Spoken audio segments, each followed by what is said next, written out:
Coba bayangkan, jika Mars bisa dijangkau dengan mudah dari bumi, ini akan membuka peluang yang luar biasa dalam eksplorasi dan kolonisasi planet tersebut. Akses yang lebih mudah ke Mars akan memungkinkan manusia untuk menjelajahi planet tersebut dengan lebih intensif. Misi-misi antariksa dapat dilakukan lebih sering dan dengan biaya yang lebih rendah. Para ilmuwan dan astronot dapat melakukan penelitian yang lebih mendalam tentang atmosfer, permukaan, dan geologi Mars. Ini akan membantu kita memahami sejarah planet tersebut dan mencari bukti kehidupan yang mungkin ada di masa lalu atau bahkan saat ini. Selanjutnya, umat manusia dapat memulai usaha kolonisasi yang lebih besar di planet tersebut. Kita dapat membangun pemukiman permanen di Mars dan menciptakan infrastruktur yang diperlukan untuk mendukung kehidupan manusia jangka panjang.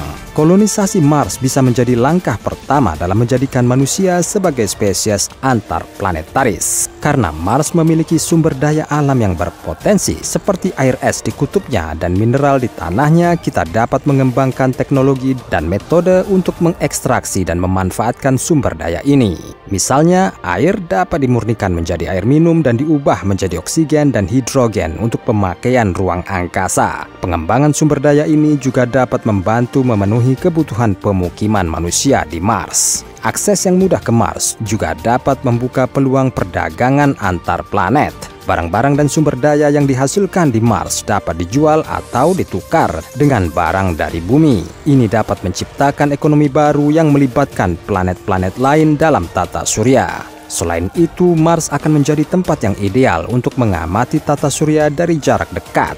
Observatorium astronomi di Mars dapat memberikan wawasan yang lebih mendalam tentang planet lain dan objek langit lainnya. Dapat membantu kita memahami tata surya secara keseluruhan dan memberikan kontribusi penting dalam penelitian astronomi. Namun, kendala teknologi, keuangan, dan tantangan lainnya masih perlu diatasi sebelum Mars dapat dijangkau dengan mudah. Saat ini, misi ke Mars masih memerlukan waktu yang lama dan biaya yang tinggi. Tetapi dengan perkembangan teknologi dan penelitian yang berkelanjutan, kita bisa melihat kemajuan signifikan dalam eksplorasi Mars di masa depan. Apakah kita benar-benar seyakin itu? Yang pasti, Elon Musk ngotot yakin kalau Mars bisa ditempati karena pandangan dan keyakinannya terhadap kemajuan teknologi serta visinya untuk menjadikan manusia sebagai spesies multiplanet. Elon Musk percaya bahwa manusia harus menjadi spesies multiplanet sebagai cadangan kehidupan untuk mengatasi risiko dan ancaman yang mungkin terjadi di bumi seperti bencana alam atau perang nuklir. Menurutnya, dengan menempati Mars, manusia dapat memastikan kelangsungan hidup spesies manusia dalam jangka panjang. Menurutnya, proyek penempatan manusia di Mars akan memerlukan kemajuan teknologi di berbagai bidang, termasuk transportasi antar planet, energi terbarukan, produksi makanan, dan keberlanjutan. Elon Musk berpendapat bahwa upaya ini akan mendorong inovasi teknologi yang luar biasa dan memberikan manfaat bagi kehidupan di bumi. Meskipun Mars saat ini tidak bisa langsung ditinggali oleh manusia tanpa perlengkapan dan infrastruktur yang sesuai, Elon Musk berpendapat bahwa planet ini memiliki potensi untuk diubah menjadi tempat yang layak huni. Dia telah merinci rencana SpaceX untuk mengirimkan misi kolonisasi ke Mars, termasuk pembangunan kota yang berkelanjutan dengan penggunaan sumber daya lokal dan teknologi terraforming yang dapat mengubah iklim dan lingkungan Mars agar dapat mendukung kehidupan manusia. Elon Musk melihat Mars sebagai kesempatan besar untuk eksplorasi ilmiah dan penemuan yang dapat memberikan pemahaman baru tentang asal-usul dan evolusi kehidupan di tata surya kita. Kolonisasi Mars adalah sebuah gagasan yang sering dibicarakan dan dipertimbangkan oleh banyak orang di dunia ini. Sebagian orang beranggapan bahwa kolonisasi Mars adalah langkah maju dalam eksplorasi ruang angkasa dan bisa menjadi solusi untuk berbagai masalah di bumi. Namun, ada juga pendapat yang mengatakan bahwa kolonisasi Mars sebenarnya adalah sebuah kebodohan.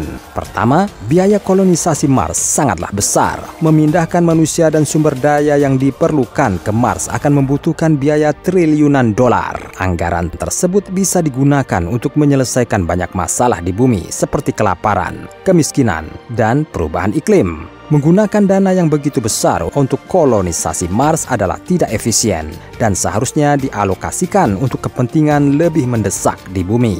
Kedua, masalah teknis dan keamanan juga menjadi kendala besar dalam kolonisasi Mars. Mars memiliki lingkungan yang sangat berbeda dengan bumi. Kondisi atmosfer yang tipis, radiasi luar angkasa yang tinggi, dan ketiadaan sumber daya alam yang memadai membuat hidup di Mars sangat sulit. Selain itu, perjalanan ke Mars sendiri merupakan tantangan besar yang membutuhkan teknologi canggih dan resiko yang tinggi. Ada kemungkinan besar bahwa kolonisasi Mars akan menghadapi banyak hambatan yang sulit diatasi. Ketiga, alasan moral juga perlu dipertimbangkan. Apakah kita memiliki hak untuk mengklaim dan mengkolonisasi planet lain? Apakah kita seharusnya mengorbankan planet lain hanya untuk memenuhi keinginan manusia untuk menjelajah ruang angkasa? Bumi sendiri masih memiliki banyak masalah yang perlu diatasi, seperti konflik, ketimpangan sosial, dan kerusakan lingkungan. Sebaiknya fokus pada memperbaiki kondisi di bumi sebelum mencoba mengkolonisasi planet lain. Keempat, kolonisasi Mars juga dapat memicu efek domino yang berbahaya. Apabila manusia berhasil hidup di Mars, mungkin akan ada dorongan untuk mengkolonisasi planet-planet lain di tata surya. Hal ini bisa mengarah pada eksploitasi sumber daya alam yang tak terbatas dan meningkatkan risiko konflik antar planet. Mengabaikan prinsip keberlanjutan dan keterbatasan sumber daya dapat berdampak buruk bagi keselamatan dan keberlanjutan manusia. Kelima, fokus dan sumber daya yang dialokasikan untuk kolonisasi Mars dapat mengalihkan perhatian dari masalah yang ada di bumi. Ada banyak tantangan yang dihadapi umat manusia di planet ini, seperti perubahan iklim, kelaparan, penyakit, dan kemiskinan. Daripada mengalihkan perhatian dan sumber daya untuk kolonisasi Mars, sebaiknya kita memfokuskan upaya dan energi kita untuk mengatasi masalah ini di bumi. Secara keseluruhan, kolonisasi Mars adalah sebuah kebodohan.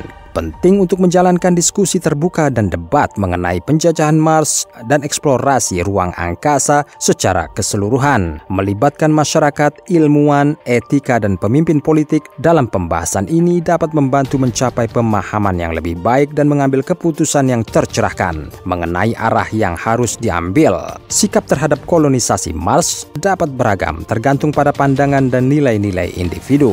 Biarkan Elon Musk teguh dengan tekadnya menaklukkan Mars. Dia sudah sangat yakin dan telah memperhitungkan segala risikonya, termasuk dikalahkan oleh waktu. Hidup terlalu singkat untuk dijalani. Dunia kian tua, segala sesuatu kian modern dan mudah. Dan pada batas tertentu, kita mungkin akan bertanya, misalnya, seperti apa bentuk mobil mewah 10 tahun mendatang, sementara yang sekarang sudah sangat wah. Mungkin pada beberapa generasi berikutnya, Mars sudah bisa ditempati, hanya saja tetap masih dalam mimpi. Dan mimpi sendiri akan terkubur karena kemungkinan terjadinya Perang Dunia Ketiga yang mengembalikan kehidupan ke zaman primitif dan butuh waktu yang sangat lama untuk pulih. Atau akhir dunia yang tidak lama lagi mengubur segala ambisi manusia yang tidak pernah merasa puas.